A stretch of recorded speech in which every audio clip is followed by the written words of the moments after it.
دیکھتی آنکھوں اور مسکراتے لبوں کو میرا خلوص بھرا سلام۔ ہم آپ کو آج کی اس ویڈیو میں خوش آمدید کہتے ہیں، اور ہماری آج کی ویڈیو کا ٹائٹل ہے نبی کریم صلی اللہ علیہ وآلہ وسلم کی زندگی کے معجزات۔ نبی کریم صلی اللہ علیہ وآلہ وسلم کی سب سے بڑی فضیلت تو یہ ہے کہ آپ خاتم النبیین ہیں، یعنی آپ کے بعد کوئی نبی نہیں آئے گا۔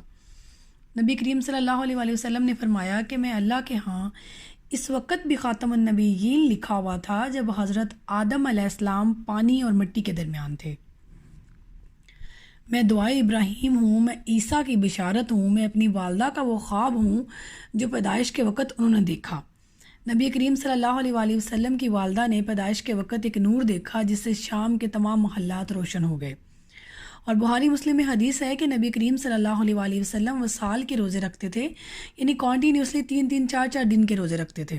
کچھ صحابہ نے بھی رکھے تو بے ہوش ہو گئے، تو نبی کریم صلی اللہ علیہ وآلہ وسلم نے فرمایا کہ میں رات کے وقت اپنے رب کے حضور ہوتا ہوں، وہ مجھے کھلاتا بھی ہے اور پلاتا بھی ہے، میری مثل تو کوئی نہیں ہے۔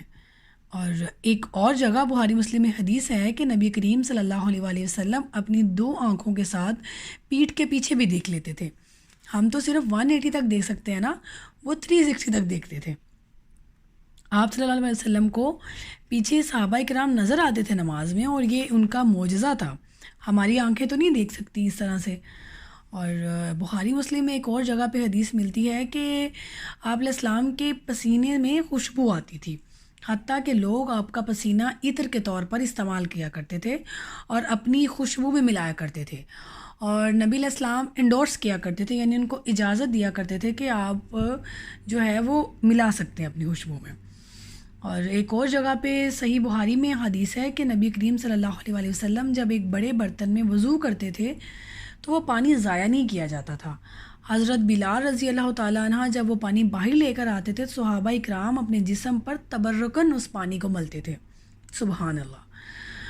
ایک اور جگہ پہ صحیح مسلم میں حدیث ہے کہ نبی کریم صلی اللہ علیہ وآلہ وسلم جب سخت سردی میں فجر کی نماز کے بعد باہر نکلتے تھے تو مدینے کے لوگ اپنے بچوں اور غلاموں کے ہاتھ ہر برتن میں پانی بھیجتے تھے، اور نبی کریم صلی اللہ علیہ وآلہ وسلم ہر برکت میں ہاتھ ڈالتے تھے، اور آپ کے مبارک ہاتھوں کی وجہ سے برکت ہوتی تھی اس پانی میں۔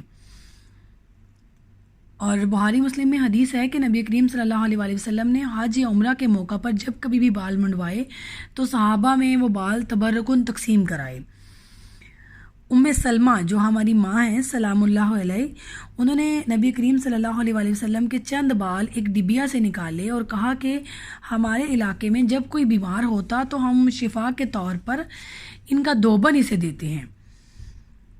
انس بن مالک رضی اللہ تعالیٰ عنہ کہتے ہیں کہ میں نے آج تک کوئی ریشم اور دیپاج ایسی نہیں چھوئی جو رسول اللہ صلی اللہ علیہ وآلہ وسلم کے ہاتھ سے زیادہ نرم ہو۔ سبحان اللہ۔ حالانکہ وہ بکریاں بھی چراتے تھے اور انتہائی سخت کام بھی کرتے تھے، لیکن اللہ پاک نے ان کے ہاتھوں میں یہ خوشبو رکھی تھی، اور ان کا یہ معجزہ تھا کہ ان کے ہاتھ انتہائی نرم تھے۔ اور ایک اور جگہ میں آتا ہے کہ 10 لوگوں کا کھانا تھا، اور کھانا جو ہے وہ کم پڑ رہا تھا، لوگ زیادہ تھے۔ کھانا جب کہ بس 10 لوگوں کا تھا، تو نبی کریم صلی اللہ علیہ وآلہ وسلم کا لعاب دہن اس کھانے میں جب ملایا گیا تو وہی کھانا 300 کو کفایت کر گیا۔ سبحان اللہ۔ اور صلح حدیبیہ میں جب پانی کی قلت ہو گئی تو ایک برتن میں پانی کو جمع کیا گیا، اور نبی کریم صلی اللہ علیہ وآلہ وسلم نے اس پانی میں اپنی انگلیاں ڈبوئیں تو پانی کے چشمے جاری ہو گئے۔ 1500 لوگوں نے اس پانی کو پیا، اور کہتے ہیں کہ 1 لاکھ بھی ہوتے تو وہ پانی زیادہ تھا۔ لوگوں نے خود بھی پانی پیا اور اپنے جانوروں کو بھی پلایا۔ سبحان اللہ۔ ہمارے نبی کریم صلی اللہ علیہ وآلہ وسلم کی زندگی کے یہ چند معجزات تھے جو ہم نے آپ کے سامنے رکھے، اور بہت سی ایسی چیزیں رہ گئی ہوں گی، کیونکہ نبی کریم صلی اللہ علیہ وآلہ وسلم کی زندگی کو الفاظ میں بیان کرنا تو ناممکن سی بات ہے۔ یہ ہماری ایک چھوٹی سی کوشش تھی آپ سب کے لیے۔ اب ہماری نیکسٹ ویڈیو میں تک اپنا بہت سارا خیال رکھیے گا۔ خدا حافظ۔